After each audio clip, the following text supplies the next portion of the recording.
So you're joining us here from the garage. We've just filmed some videos this afternoon and we're just wrapping up for the day and thought that what we would do is fix our favorite foam cannon.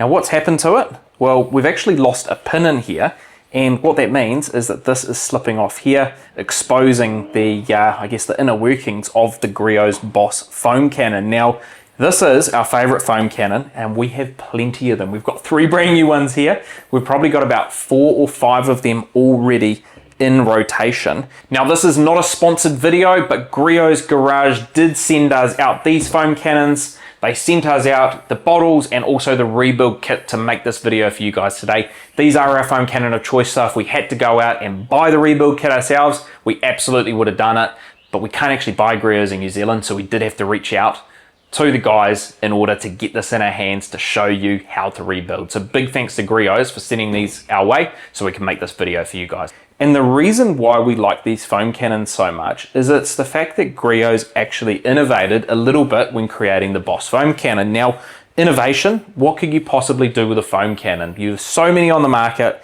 and they do very, very similar things.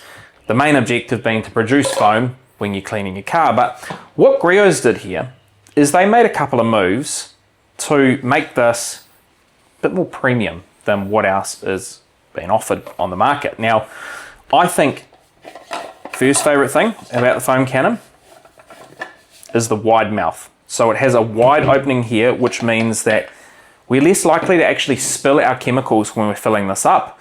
We can set this down. It's not like, what's another one? An MTM foam cannon, actually, really great foam cannon, but the mouth on it is very, very small, meaning that we did find that when we were filling it, we had to attach a funnel or we risked dropping product on the floor. So the wide mouth on here, number one. Number two, it's see-through. So it is slightly frosted, but it's very, very easy to see, and you can see here with the one we've got set up, it's very, very easy to actually see through the product and look at your fill lines. You've got those markers on both sides as well, which is a nice little touch. And I think that's key because if you go too frosted with these bottles, you cannot see anything at all inside there. One of the things the frosting does as well is Active have a foam cannon and it is completely see-through, so it's just a clear translucent bottle. But what this does is it hides some of the scuff. So if you do drop this or you bump it, you can see we have a couple of scuffs on there, but to the naked eye, they're very, very hard to see any bumps, scratches on this here. So, and the frosting just helps make that a durable plastic as well. Yeah, it does. It's also going to reduce the risk or the potential of the chemicals to eat through the plastic and then leak into your cabinet. So it's just, frosting is there for durability, but not to overcommit on the frosting because you still want to see how much liquid's in there for your dilutions, etc. Yeah, plenty. We can see, well, we can see through there well enough to easily be able to fill up our liquids. Now, another thing that we really like about this, and this is where the innovation comes in. So as you can see on the actual foam cannon housing itself here, you've got a thread on the outer side, which is to fit the mouth of the Griot's Boss bottle. And then you've got an inner thread here as well. Now, what is the reason for the inner thread? Well, let me show you. Let's pick a Griot's product here. You'd never go and foam your interior cleaner. However, most detailing chemicals have a pretty standard thread size and thread pattern on the actual bottle here. Now, as you can see here, this can attach directly to our bottle. Now, why do you want that? It's the next feature. And that's actually a patent design. Yeah, it is. From Griot's. So why you want that is with this here. So this is your pickup tube. You attach it to your housing. You can obviously drop this into any product, but Griot's have something called the metering system. So every Boss foam cannon comes with 3 tips. These are 3 metering tips. So basically they go in the bottom of the pickup tube and they change the ratio at which the product has been picked up. So they produce different foam depending on the output of your pressure washer. So why this is quite cool is that we've got Griot's foaming surface prep right here. What we can do is we can apply one of our metering tips. We know for our pressure washer, the purple works very well for us. So we can just apply that,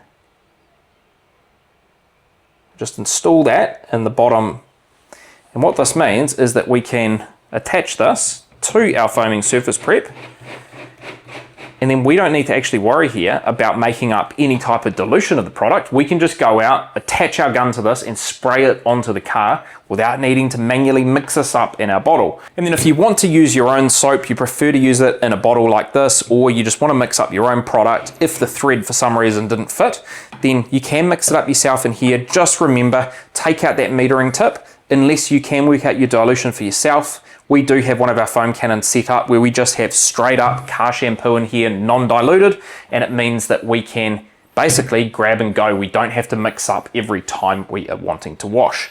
Now, what we're going to do today here with this foam cannon is we're going to do a quick rebuild. We've been using this for just over 12 months now, so it does need a little bit of TLC.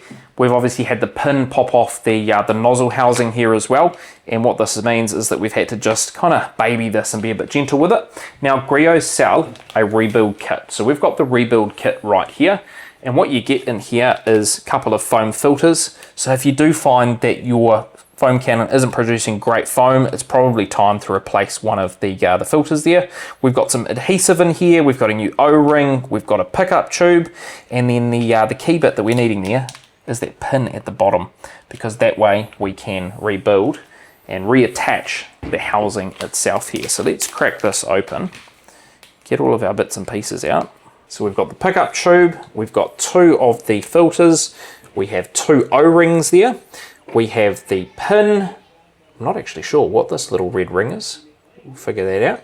We've got silicone grease, we've got some adhesive there as well, and then we also have an instruction manual.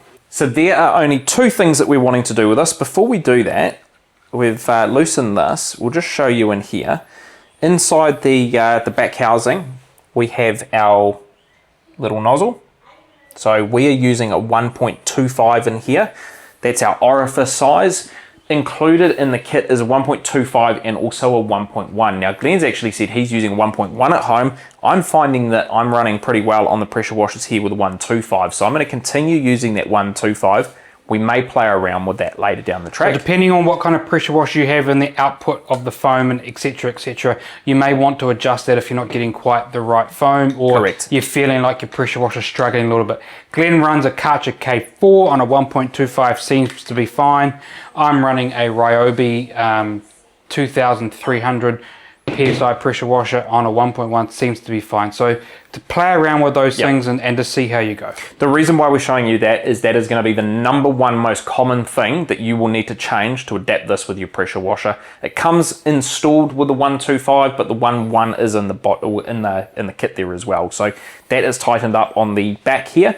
Now on the front, so this is the issue that we're having. Two things here. We're finding that this is actually twisting a bit. So if I actually put this on here, what you can see is we like this fan vertical, and if we are really gentle here, we can get it to close and open vertical. But as soon as we put a bit more pressure on here, or move it quickly, you can see it's turning there. So we want to alleviate that happening, and we also need to fix the pin here. So first thing we'll do is we will take this off. So this just screws off here, and this houses our filter. So that'll be the first thing that we swap out. Now, if you've got, your foam cannon's also not producing foam, or you think it's clogged or watery, then an area that might need some attention is that mesh foam in the inside there. I can't really get it to focus, but there's a mesh foam in there. Yeah, so we're just going to knock that out. If we just pop that little pin, pop that pin on the top,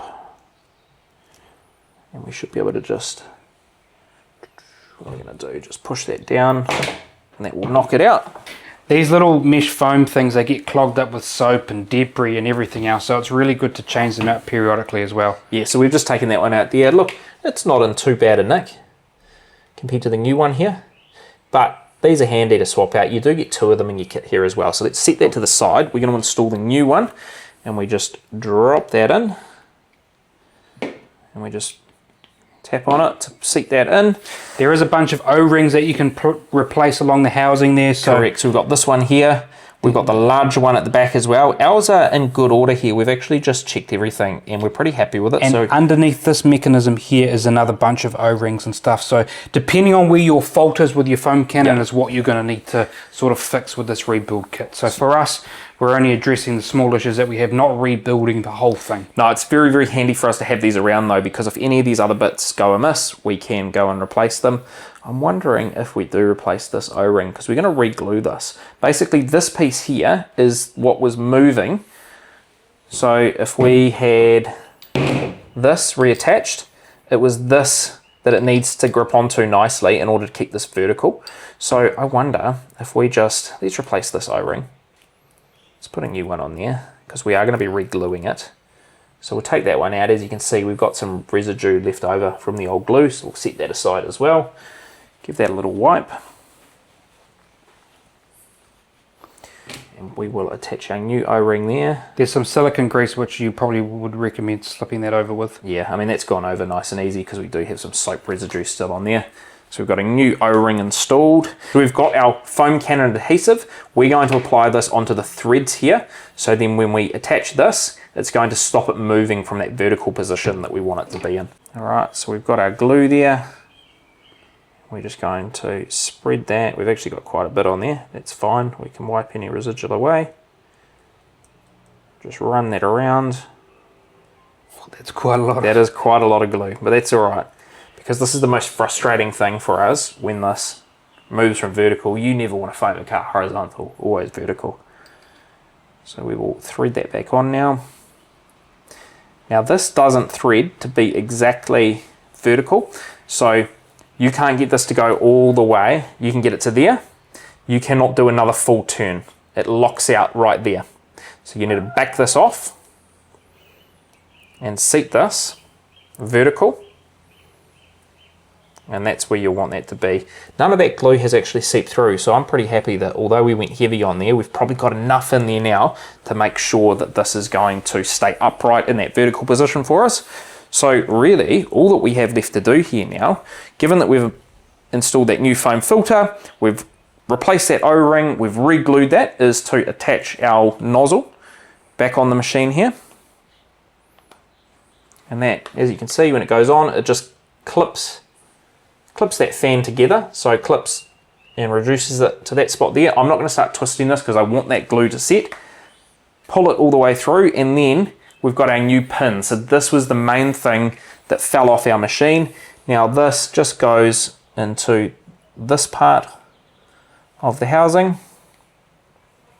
You can use like a rubber mallet to hit that in. I'm just going to use our thumb. I think we're going to get it through majority of the way, and then we'll just use the back side of the screwdriver.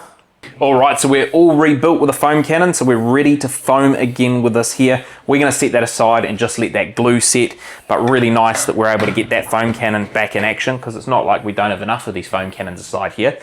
But I think probably the favorite recent addition to this kit for us is the bottles. So you can buy these bottles by themselves. They come with the caps as well. And the beauty of these for us, we were out there earlier cleaning the car, trying a new wheel cleaner. When we got to the end, we typically have to tip this out, because if we want to use a foam cannon again, we would need that bottle. So having these bottles now means we can pop a lid on them and we don't waste any product. That is set aside, all ready to go for the next time we're out detailing. So huge thanks to Griot for sending us some more of these foam cannons to replenish our supply. They are our favorite foam cannon for all of the reasons we just shared in this video. And the fact that we have a rebuild kit now as well, and we can fix our own machines, means that I think these are going to be our pick for quite a long time to come. So thanks for watching today. That was a really quick rebuild on 2 parts of the machine. As you can see though, you can go and pretty much rebuild this whole thing here. We're going to keep these aside just in case we need them in the future. That's it from Omni Garage today. Thank you for watching. Make sure you hit subscribe to stay tuned for all of the latest in the detailing world. Catch you later.